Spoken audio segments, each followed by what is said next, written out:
The River of Souls. Nimbus explains it as a story told to the people of Neomuna. Osiris uses it as a way to train our guardian to acquire Strand, and alien civilizations speak about it in their texts. The river flows through all things. You cannot change the flow because you are the flow. Was this river just a metaphor, or did it actually exist? Let's discuss.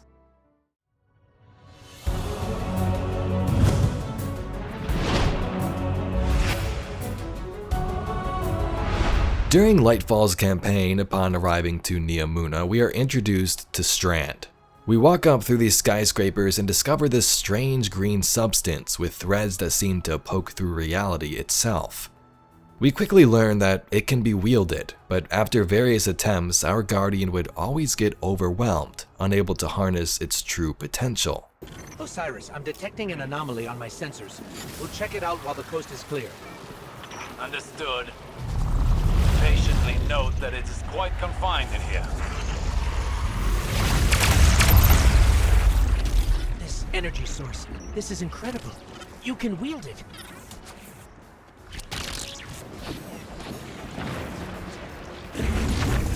Your body can't handle this much power. Your vital signs are in the red. We would come to know this power as Strand, a direct opposite of the Stasis Darkness subclass we got a couple of years prior. Strand was still darkness like Stasis, but was completely different. Stasis was all about control, controlling the power of the darkness, while Strand was the other side of the coin. Relinquish your control, only then will you be able to fully master its power.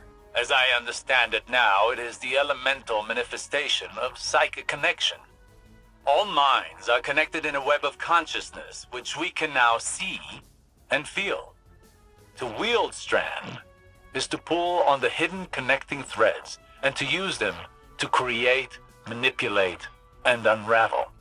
I had assumed this element would behave similar to our other darkness ability, but unlike Stasis, mastering Strand seems to require one to relinquish control, to embrace the connecting threads and perhaps flow with them.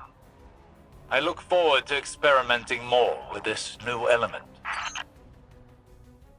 This was the big breakthrough during the campaign, Osiris learning and telling us through teaching that we were using it the wrong way. All we had to do was relinquish this control and master this new form of darkness. During this moment, Osiris speaks to Nimbus in a cutscene where they talk about different forms of the metaphysical darkness powers and the river which they flow from. Listen to this. For so long, we saw dark and light as antagonists. We believed we were the champions of the good because we wielded the light. If these are not moral forces, if they are not opposites, what are they? At its root, the Traveler is a terraformer, a gardener. It generates natural life, physical transformation at a molecular scale across whole planets. This should have been our first hint. The domain of the light is the domain of the physical. The darkness then is revealed in many facets. Dreams and nightmares, emotions, pain, memory. The nature of Strand confirms this line of thinking. Darkness is something entirely apart from light. A paracausal union, conjoining intangible conscious realities, discursively linking to... You're talking about the River of Souls. River? Yeah, it's a story we tell kids on Neptune. A nursery rhyme. Sort of. Since before history, there's been this raging river. In the story, some try to divert the river, others try to build a dam, but nothing stops it. Lots of people have believed that we either sink in the water or learn to swim. Don't we? See, that's the real wild part. We are the river. And empowered by it, it would seem. You know, I think I know of a place where we can find some of that power. So each form of darkness we've come across all deal with the metaphysical or mental side of things. It's not physical like the light. Although they all are metaphysical, they can be very different. Some deal with memory, control, or even pain. Nimbus speaks up saying, "Oh yeah, that's the River of Souls. A metaphorical river that existed before time. Some would try to change the flow of the river, but you can't. You can only flow with it. You don't swim or sink because you are the river." From Strand Log 3, Osiris speaks. "I've been conducting research among the local population, specifically regarding the children's story Nimbus told us regarding the River of Souls. I had a suspicion that there might have been other versions, or versions with better recorded provenance. Willingness to participate in this research has been mixed, as have the results. It seems to be an endemic concept rather than a religious belief, and no one has been able to say where it comes from, save that a parent or teacher told it to them at some point. Some respondents have mentioned a river of stars, perhaps the Milky Way galaxy, and some have cited wind streams and weather formations, but the majority of respondents adhere to the River of Souls construct. All things come from the river, and all return to it. The river may split and meet again. Other things may fall into it and change its course, but nevertheless it continues. In time, even mountains are worn down before it. Naturally, it is easiest to view this as an allegory for control of life. In the end, rivers are impossible to control. A person may swim or boat, but never take hold on the river to steer the course of the water itself. And it is impossible not to see the relationship to Strand, which slips away the moment a person tries to grasp too tightly. I wonder about Strand, about its appearance. We can see the origins of the stasis power on Europa, and the concept of a cosmic ice to oppose stellar fire fits very neatly in a certain sort of paradigm. Even that idea of stillness and control suits freezing, a slowness of atoms, whether or not it is in truth a power of ice. There is certain weight to the perception of an element.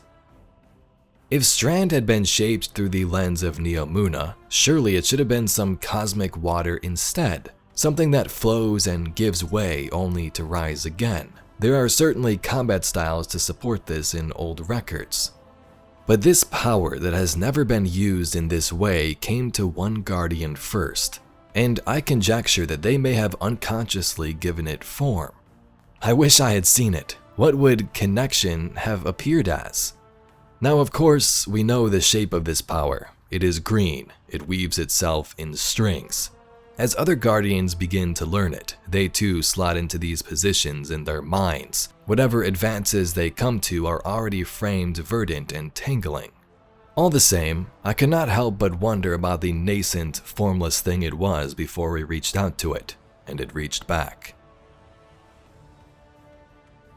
From the card Weaving.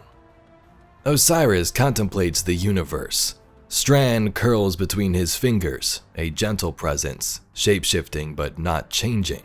A helix, a careful knot, like those that used to be artwork, a braid.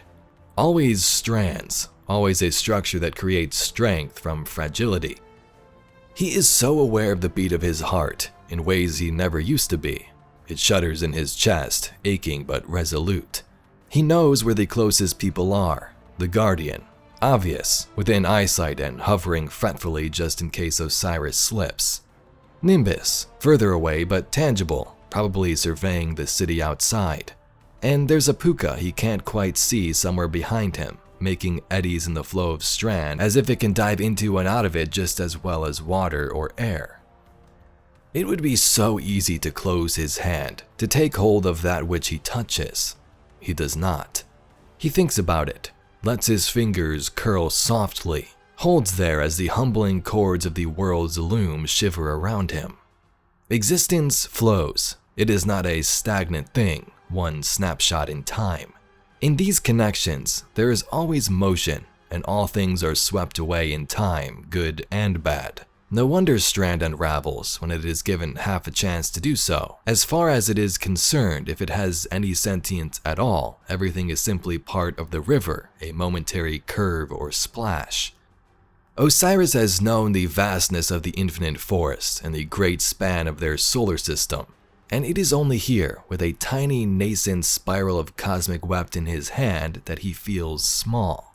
And yet, he knows also that he is not alone. 100 steady threads weave together, pulling this way and that, flowing and twisting and always part of the greater whole.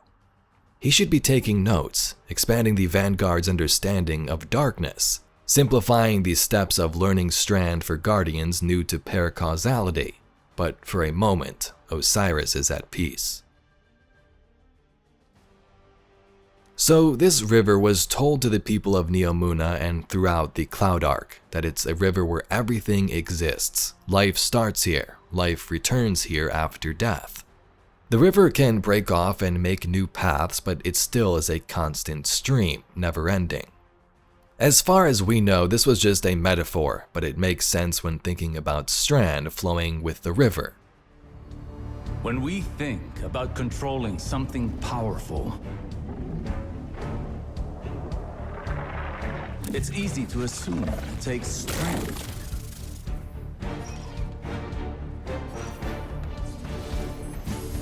Determination. A force of will.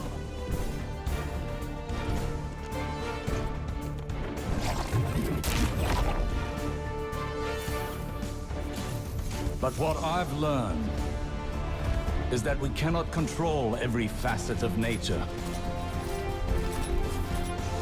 Instead of tightening our grip,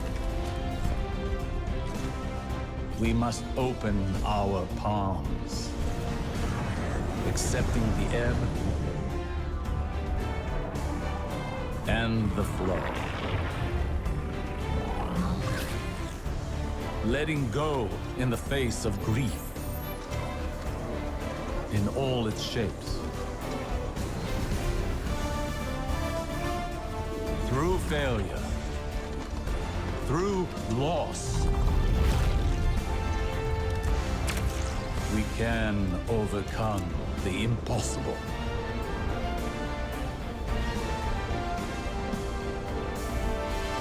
All products of the mind are conjoined in the dark. Our obstacles and our goals are all contained within. In fact, they are the same. The same as us, the same as our enemies.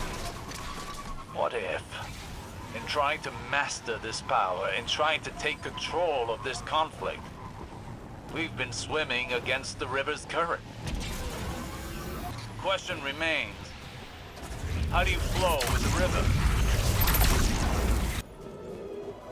Brute force yields little progress, while careful execution paves a path towards a greater power. Think on it. When did you start seeing true success with Strand? When we helped the Neomuna by rebooting the power station. What did that have to do with Strand? Our perspective changed, as did our approach to fighting our battles. We took a step back, saw the broader whole, and moved in keeping with it. So what? We flow with the river by planning better? By seeing our obstacles as part of the bigger picture, and using the bigger picture to overcome them. Excellent! That was excellent! We're really onto something here, huh? What changed? To properly observe phenomena of the light, one needs the right instruments. And for darkness? One needs the right perspective. I think we've found it. Seek out more Strand, and see what this new perspective offers. So it does make you wonder, does this River of Souls actually exist? Is it a place? As discussed in my last couple of videos, the Kugu alien species also spoke of a river. I know you are real and happy out there on some other part of the world, far from the river, far from the untranslatable where our ancestors' dream exist together. Kugu were a race that used darkness peacefully as far as we know and speak of this river. The river may also not be physically a river itself, but the galaxy and universe. Osiris said that some even spoke of it as weather patterns or even a river of stars. So, such a place of consciousness may exist somewhere out there in space, or other species who wield darkness understand this concept of the River of Souls, their place in the power of darkness. Is it all connected? Ghosts possibly are connected to darkness, as we learned in Lightfall. Perhaps their souls are taken from the River of Souls, a place of darkness that the witness is capable of interacting with. And also, does this veil connect to the river? Anyway, Guardians, that's all we got for today's video, discussing Strand and what we know about the River of Souls. If you have any further information on the River of Souls, be sure to leave it in the comments down below. And if you'd like to see some more Destiny lore and mysteries just like this video, please be sure to subscribe to the channel. Anyway, I thank you very much for watching, and I'll catch you all in the next video.